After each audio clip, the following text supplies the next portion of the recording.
Cześć! Całkiem niedawno widzieliście u mnie recenzję i porównanie dwóch budżetowych projektorów od marki ART. Dzisiaj idziemy o krok dalej i będą już dwa modele średniopółkowe o większych możliwościach, nieco droższe, ale równie ciekawe. Dokładne ceny macie w linkach w opisie filmu. Na wstępie zachęcam do zostawienia łapki w górę. Będzie mi bardzo miło i zapraszam Was do oglądania. Zaczynamy!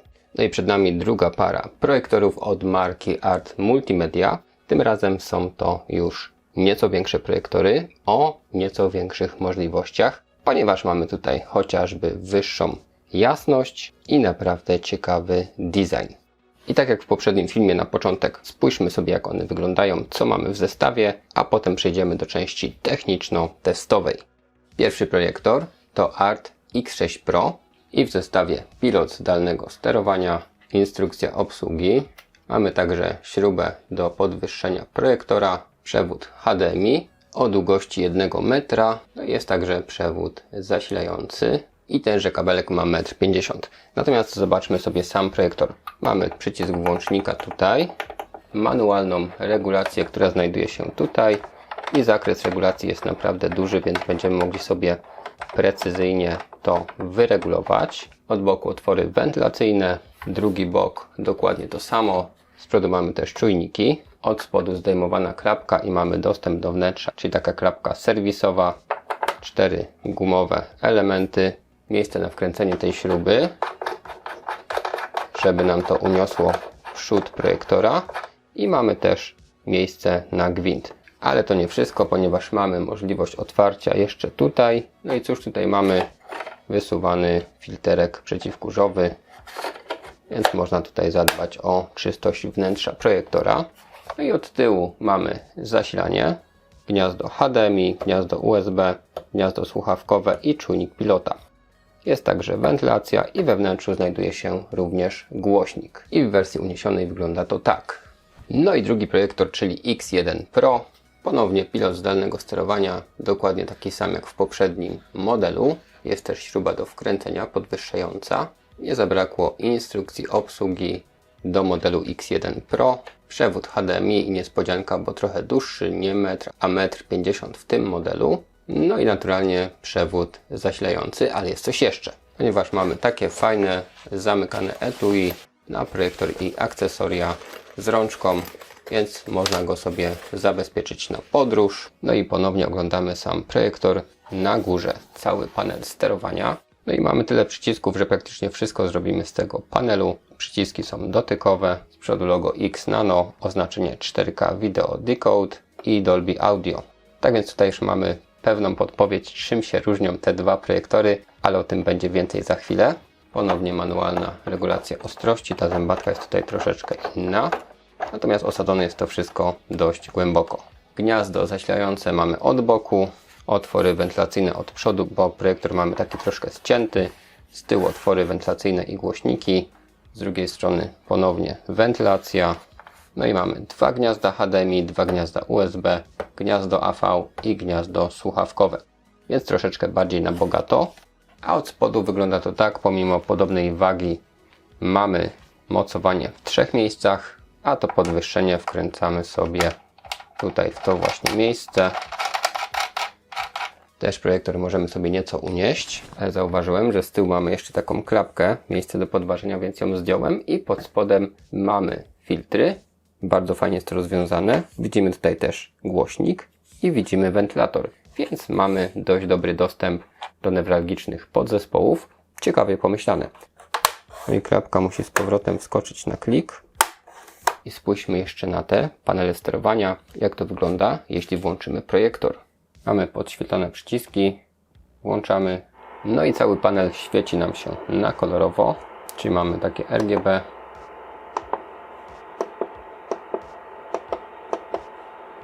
No i w X6 Pro po włączeniu okazuje się, że to na górze to jest po prostu element ozdabiający urządzenie i nie jest to panel sterowania. Nie mamy tutaj żadnej reakcji na przyciśnięcie. Tak więc wiemy, że X6 Pro sterujemy tylko przy pomocy pilota, a w X1 Pro mamy sterowanie przy pomocy panelu na górze urządzenia.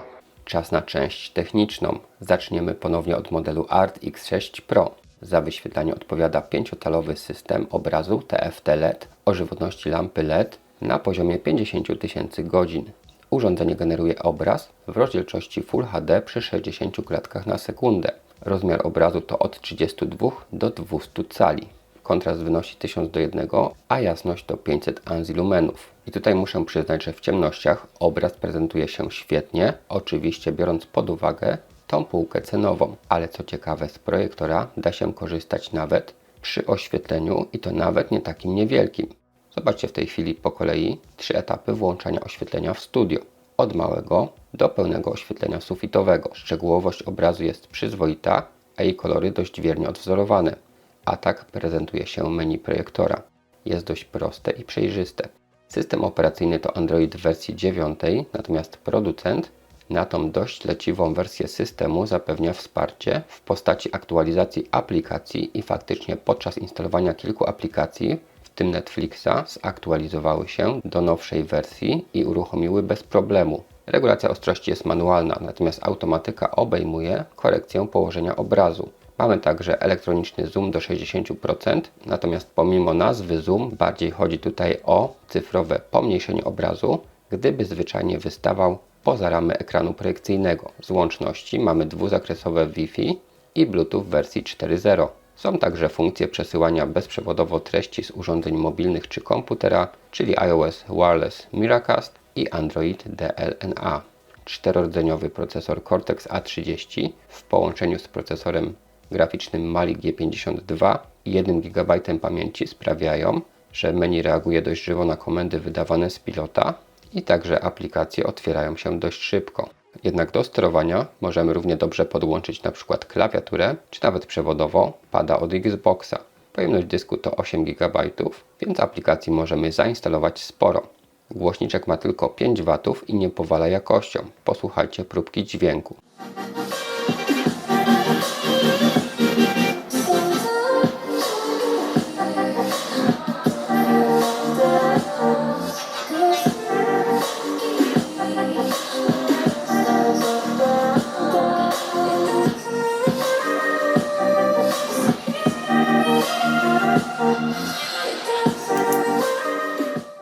I jeszcze jedna ważna rzecz, pomiar głośności. Podczas obciążenia maksymalny pobór energii w tym projektorze to 120 W.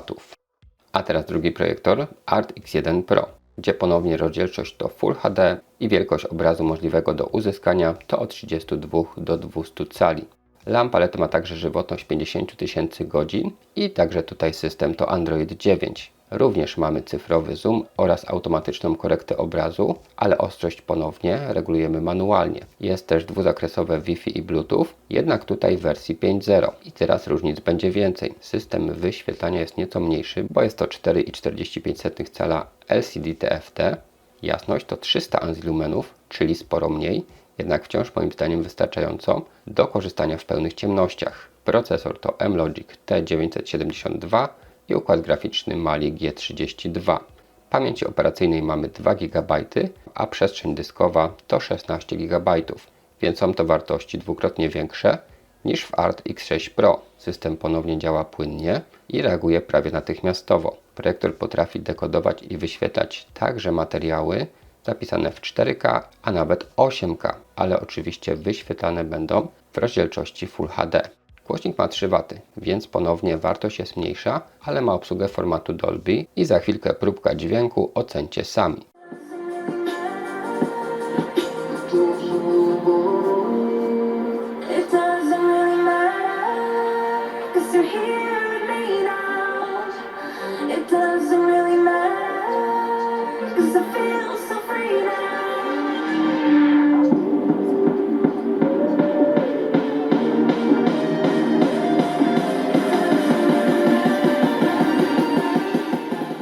No i testy głośności pracy urządzenia.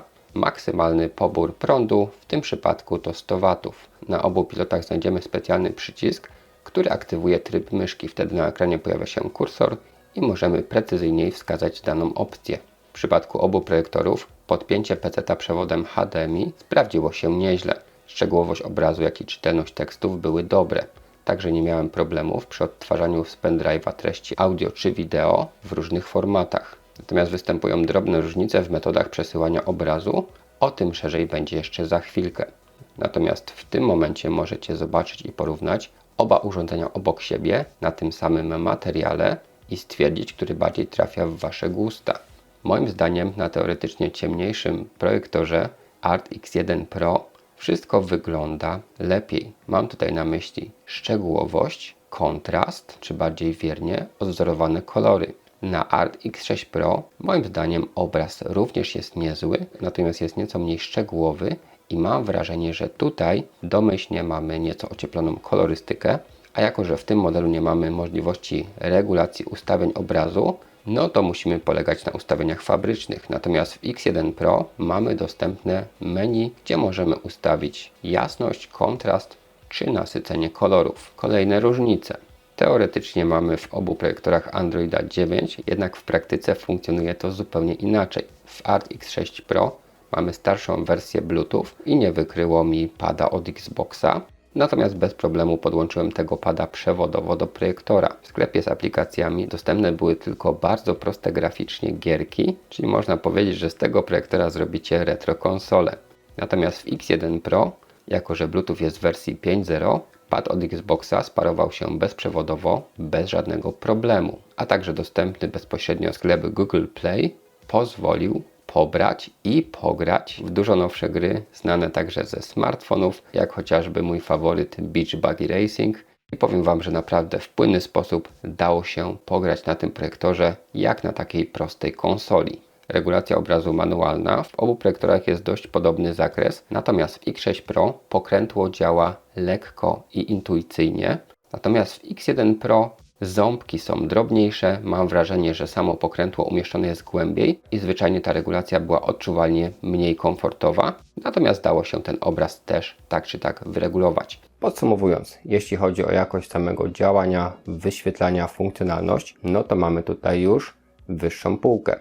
Jedynym, co mnie osobiście tutaj nieco martwi, to fakt, że mamy Androida w wersji 9 w tych urządzeniach, a nie chociażby w wersji 11 czy 12, jak to było w tych budżetowych. Natomiast tutaj marka ART zapewnia, że te wersje systemów w tych właśnie dwóch projektorach są objęte wsparciem i będą się pojawiać jakieś aktualizacje. Dlatego nie dojdzie do sytuacji, że na przykład za pół roku czy rok nie będziecie mogli czegoś zainstalować. Mam nadzieję, że faktycznie tak będzie, ponieważ sprzęt jest naprawdę interesujący i testowało się go dobrze. Gdyby jednak ta wersja systemu Wam nie odpowiadała, ale same projektory Was zaciekawiły, to pamiętajcie, że z tego systemu na dobrą sprawę nie trzeba korzystać. Możecie zawsze podłączyć do projektora jakiegoś TV Boxa, sticka czy inną formę urządzenia z Androidem w nowszej wersji i po prostu korzystania z Netflixa, z Disney Plus czy z innych odtwarzaczy streamingowych po prostu poprzez HDMI. No i dokładne ceny macie w linkach w opisie filmu. Zbliżając się do końca, jeśli ten film Wam się dobrze oglądało, będę wdzięczny